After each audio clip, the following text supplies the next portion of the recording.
بسم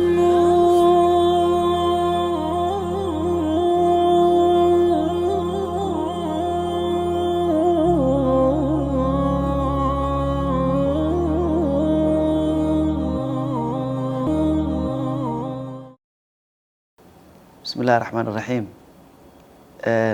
barnaamijyadeena hore waxaynu kaga waramanay barnaamijkii ugu dambeeyay hababka uu islaamku u koriyo u kobciyo akhlaaqda. waxaan waxyaalaha ugu muhiimsan islaamku akhlaaqda ku kobciyo waxa kamid ah cibaadada. qof kasta oo cibaadadiisu badan tahay marka uu dhaqankiisa kale ee wanaagsan uu ku dadaalo qofkaasi wuxuu kamid noqdaa bulshada dadka ugu akhyaarsan ayuu kamid noqdaa.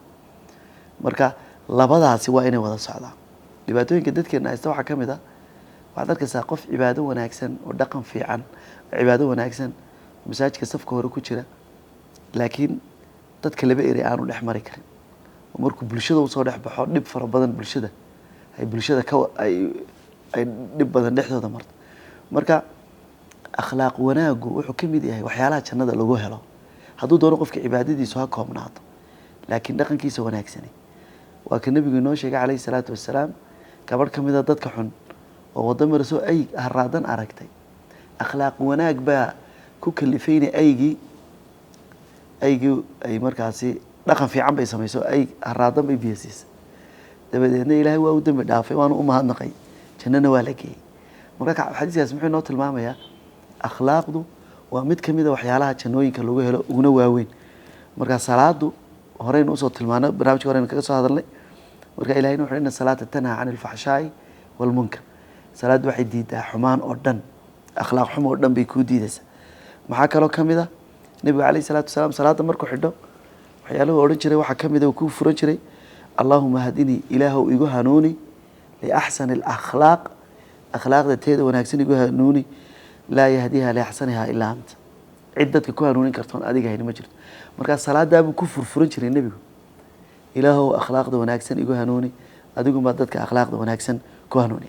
marka maxaynu halkaa ka garanaynaa cibaadadu tusaalahaan salaadu inay markaasi kamid tahay waxyaalaha qofka akhlaaqdiisa kobciya inay kamid tahay. soomkaa lamida ilahay muxuu nagu yihi kutiba calaykum asiyaam kamaa kutiba cala aladiina min qablikum lacalakum tattaquun. taqwaa laga helaya. taqwaduna maxay dhisaysaa insaanka jiritaankiisii oo dhan oo akhlaaqdiisii ay ku dhex jirto ayay dhisaysaa. sakadii baa kamid ah. marka waa mid kamid ah cibaadaadku waxyaaluhu islaamku akhlaaqda uu ku dhiso. qodobka labaad islaamku uu ku dhiso akhlaaqda al-amru bilmacruuf wanahyi can ilmunkar. dadku inay xumaanta isku diidaan wanaagana ha isku sheegaan. kuntum khayra ummatin ukhrijat linnaas. amru bilmacruuf hadduu yaraado ama qaabka loo sheegaya uu fool xumaado waxaa meesha ka baxaya dadku inay akhlaaqdii ay keli lahaayeen ay ka helaan.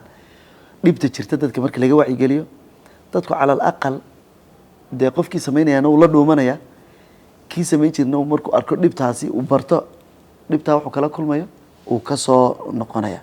waxaa kaloo kamid ah islaamku uu ku kordhiyey uu ku kobciyey akhlaaqda tusaalayaal buu keenay. ilahay wuxu uhi subxaana watacaala watilka alamthaalu nadribuhaa linnaas. waa tusaalayaal aan dadka usoo bandhigano. tusaalayaal badan buu kasoo sheekeeyey kuwaas waa tusaalayaal aan dadka siinano. maxaa laynooga sheekeynayaa ummadda nebi nuux dadkiisii maxaa laynoogaga warramay akhlaaq xumadii ay sameeyeen sida ugu jabeen.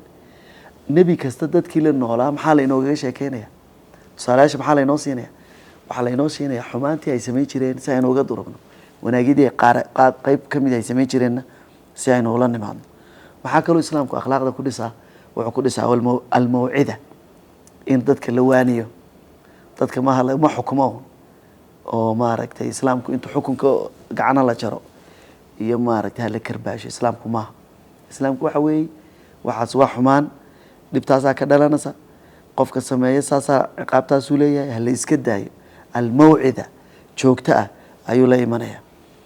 ilaahay baa yidhi subxaana watacaala mawcido ayaa dhinaca ilaahay idinka timid. maxaa kaloo kamid ah alqudwa nebi maxamed calayhi salaatu wasalaam waynu barnaamijyadeennii hore kaga soo warranay akhlaaq siduu u ahaa akhlaaqdiisu sidii qur-aanka u ahayd ku dayashadiisa. ilaahay baa yidhi qad kaana lakum uswatun xasanatun fi ibraahim. ambiyada waxaa idinku sugan nebi ibraahim iyo de ambiyadii kale iyo nebigeenaba waxaa inoogu sugan ku dayasho wanaagsan baa inoogu sugan. marka islaamku kuwaasuu ku koriyey ayuu ku koriyey dhaqanka wanaagsan. marka dadku salaadaha la yimaadaan ee cibaadooyinka kala duwan la yimaadaan akhlaaqdoodii way koraysaa dadku markay la yimaadaan al-amru bilmacruuf wanahyi can ilmunkar way koraysaa akhlaaqdoodii tusaalayaasha qur-aanka markay u fiirfiirsadaan way koraysaa akhlaaqdoodii way kobcaysaa mawcidada iyo waanada dadku markay wax isku sheegaan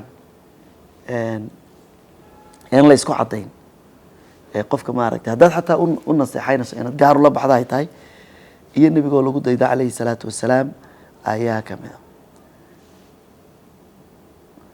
nebiga calayhi salaatu wasalaam ayaa qudwe inoo ahaa muxuu qudwe inoogu noqday nebiga caqli calayhi salaatu wasalaam ilaahay wuxuu ku galladay caqli aada u heer sarreeya oo bulshadii ula noolaa intaanu nebiga ahayna hay ka yaabi jirtay ka heli jirtay markii waxyigu uu yimidna markaasi uu qiimo gaara sii yeeshay ayaa ka mid a nebiga calayhi salaatu wasalaam nin dulqaad badan buu ahaa oo maaragtay dhibta dadka kasoo gaadha u adkaysta oo nebigu dadka u dulqaata dadka cafiya buu ahaa nebigu calayhi salaatu wasalaam wuxuu caan ku ahaa deeqsinimo ayuu caan ku ahaa iyo maaragtay sooriyeyn ayuu caan ku ahaa nebigu calayhi salaatu wasalaam geesi buu ahaa oo nin maaragtay baqda muu ahayn kelmadda xaqdaa ka baqda muu ahayn sidoo kale haddii dagaal iyo dhib ay timaadana nin baqda muu ahayn nin xishood badan buu nebigu ahaa calayhi salaatu wasalaam dadka si fiican ula noolaada oo dadka siduu ula nool yahay nin kasta oo u yimid oo weligii nebiga xasaasiyad ka qaaday muu jirin asxaabtu hadday 20 kun ama 15 kun ama tiro badan ahaayeen